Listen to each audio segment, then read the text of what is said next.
లేదు శైలజ, నాకు అసలేం కోపం లేదు. నేను అర్థం చేసుకోగలను మీ పద్ధతి సరైనది కాదేమో, కానీ మీ ఉద్దేశం అయితే మంచిదే కదా. నేను ఈ ఇంట్లో లేనప్పుడు రాఘవ్ని ఉన్నతిని మీరే పెంచి పెద్ద చేశారు. మీరే అన్నీ చూసుకున్నారు, చాలా చక్కగా పెంచారు. మీరు నిజంగా యశోదమ్మలాని ఎప్పుడూ మీ కృష్ణుడి మంచే కోరుకున్నారు కదా.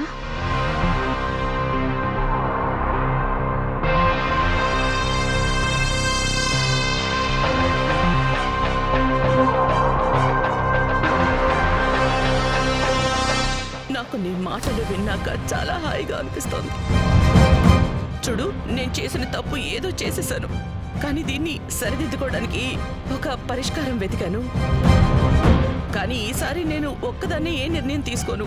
అందుకే నేను నీ సలహా తీసుకుందామని వచ్చాను. ఏం పరిష్కారం? కూర్చో, చెప్తాను.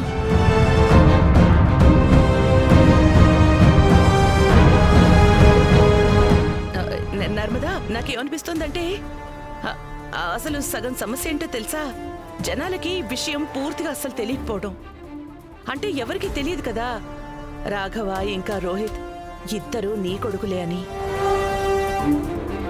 ఒకవేళ ఈ విషయం గనక అందరికీ తెలిసిందనుకో, అప్పుడు జనాలు ఇలా వదంతులు అల్లేస్తున్నారు చూడు, అవన్నీ ఆగిపోతాయి. తెలుసా నర్మదా, కొన్ని రోజుల్లో మదర్స్ డే వస్తోంది. నాకు తెలిసి ఇంతకంటే మంచి అవకాశం దొరకదనిపిస్తుంది రాఘవని రోహిత్ ఒకే గడపలోకి తీసుకురావడానికి. ఏమంటావ్? కానీ నాకు తెలుసు వినడానికి కొంచెం విడ్డూరంగా ఉంటుంది, కానీ నువ్వు చూసావుగా, ఈ మధ్య రాఘవ్కి రోహిత్ నీ దగ్గర ఉన్నా సరే కాస్త ఇబ్బంది పడినట్టుగానే అనిపిస్తోంది. తను ఎప్పుడైనా రోహిత్ ని చూసినప్పుడు ఈ మధ్య అయితే చిరాకు పడట్లేదు, ఏం కోపడట్లేదు. నీకు తెలుసా, ప్రెస్ కాన్ఫరెన్స్ లో రోహిత్ నోటికి ఏది తోస్తే అది మాట్లాడాడు. తనకేమనిపించిందో అలాగే చేశాడు. కానీ రాఘవ ఒక్క మాట కూడా మాట్లాడలేదు. తను శాంతంగా మొత్తం అంతా సముదాయించాడు. తను సరిగ్గా ఇలాగే ప్రవర్తిస్తున్నాడు. ఇక పెద్దన్నయ్య తన తమ్ముడి విషయంలో ఎలా ప్రవర్తిస్తాడో అచ్చో అలాగే. ఇవన్నీ చూసిన తర్వాతే నాకు ఐడియా వచ్చింది. అప్పుడే అనిపించింది, మనం గనక ఇలా చేసామనుకో, అప్పుడు రాఘవ ఇంకా మన రేఖ, మనం వాళ్ళిద్దరికీ సహాయం చేయగలుగుతాం. అయినా ఇది నా ఐడియా అనుకో, కానీ నువ్వు కూడా ఒకసారి ఆలోచించు, తర్వాత నాతో చెప్పు, సరేనా? Thank you.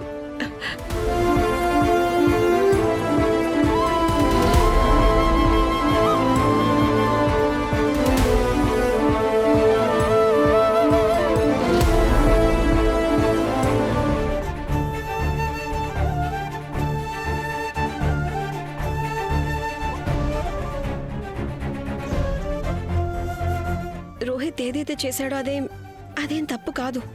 ఈ విషయంలో నేను అతని వైపే ఉంటాను.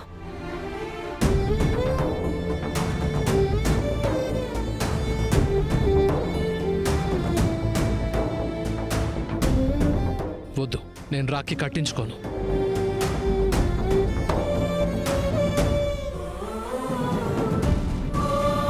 అయినా వాళ్ళిద్దరి స్నేహం ఎంత బలమైంది, పవిత్రమైంది అయితే మరి రాఖీ కట్టించుకోవడానికి ఇబ్బంది ఏముంది?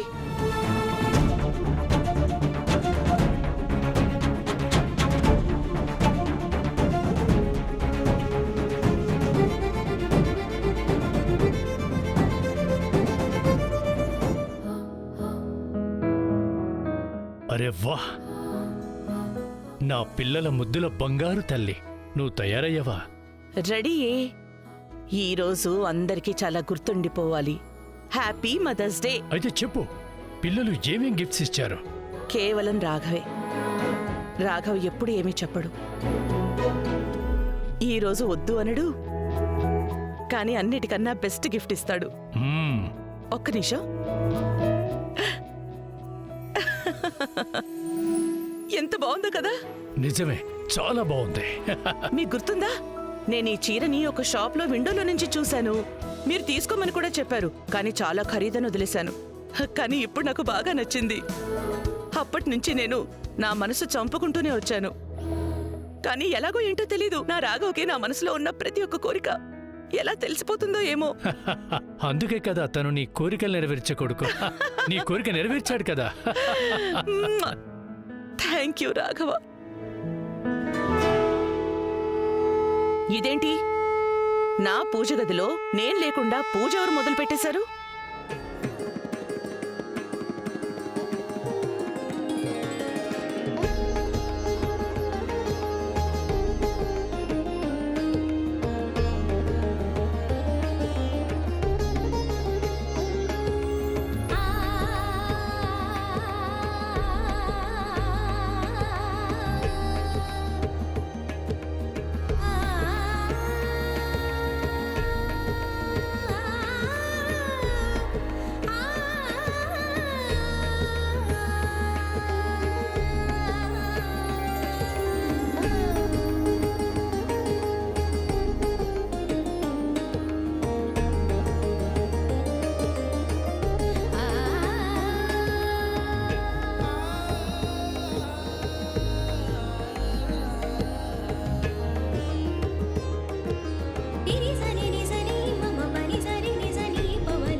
ఇదంతా ఏంటి నాన్న?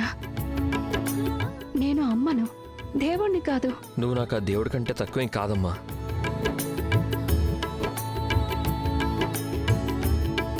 నువ్వు నా జీవితంలోకి వచ్చిన దగ్గర నుంచి నా జీవితంలోని అంధకారం తొలగిపోయింది.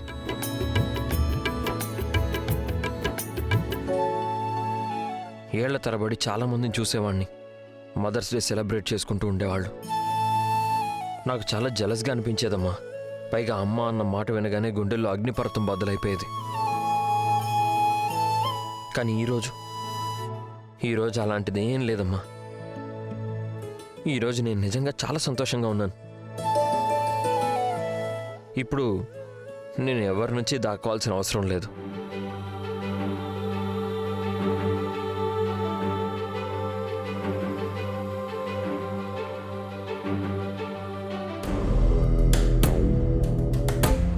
చూడండి, కొడుకు అంటే అలా ఉండాలి. మీరిద్దరూ ఇంకెప్పుడు నేర్చుకుంటారో ఏమో అమ్మ పాదాలకి పూజ చేయటం. కానీ గిఫ్ట్స్ అయితే మేము కూడా తీసుకొచ్చాం కదా. ప్రతీక్, చూపించు. ఈ ఉంగరం మీ నెత్తినేసుకొట్టుకోండి. అలాగే నా గదిలో ఒక చీర ఉంటుంది, దాన్ని ఎవరైనా పిచ్చగళ్ళకి దానం చేయండి.